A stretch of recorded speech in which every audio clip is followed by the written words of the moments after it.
1.13. How can I best give directions to my employees? Before giving any directions, you need to plan. 1. What you want as the end result of the communication.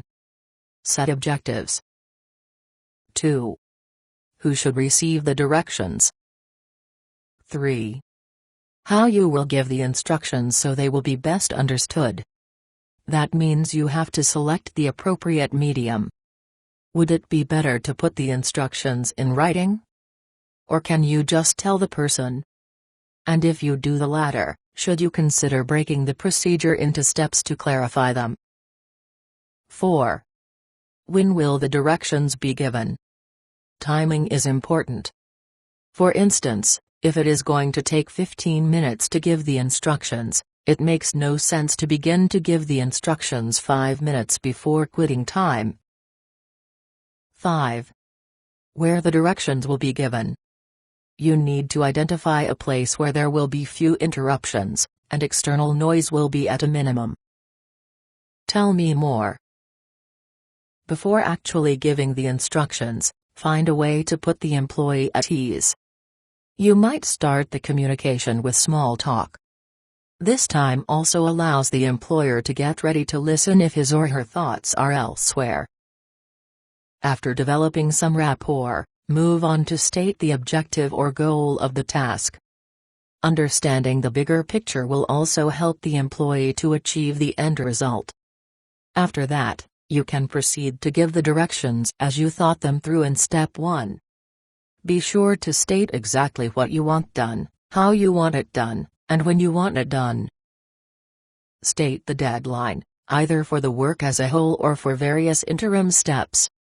If the employee will have access to funds, then you need to be clear about the money available, upper and lower limits.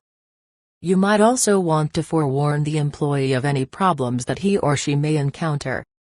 With your advance information, you will lessen the apprehension when obstacles surface, when some steps take longer than anticipated, or changes in plans may be necessary. You don't want to give too much detail. Excessive details only confuse, they won't clarify. Clarity should be your goal. When an employee questions an instruction, the problem is more likely vagueness than complexity. To make sure the directions are understood, ask for feedback from the employee. Don't just ask, "Do you have any questions?" Most of the time, you won't get a reply. By asking a question, employees tend to think they are giving you a poor impression of themselves. So, instead, ask the employee to tell you in his or her words your request. If the employee has a question, you need to demonstrate you are willing to take the time to answer fully. There are no dumb questions, only dumb answers. Once the employee gets to work, your responsibility isn't over. You need to stop by 2 seconds if the employee is having a problem or difficulty with the task. The extent of follow-up will be influenced by the expertise of the person doing the work, as well as the complexity of the project. Naturally, with newer and less experienced workers, follow-up checks should be made more frequently.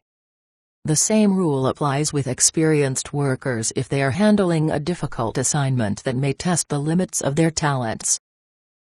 On the other hand, you don't want to be too obtrusive in your follow-up efforts, especially with seasoned employees, since they may interpret your inquiries as a lack of confidence in their ability.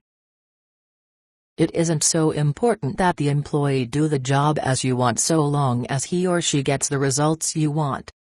If there is likely to be a problem, you may want to intervene and discuss, once again, the task. Go over the instructions again, emphasizing where you see a problem arising. If the employee isn't aware that he or she isn't doing as instructed, you may have to point out the problem with the work so far. This process of follow-through is as important as the initial delegation process,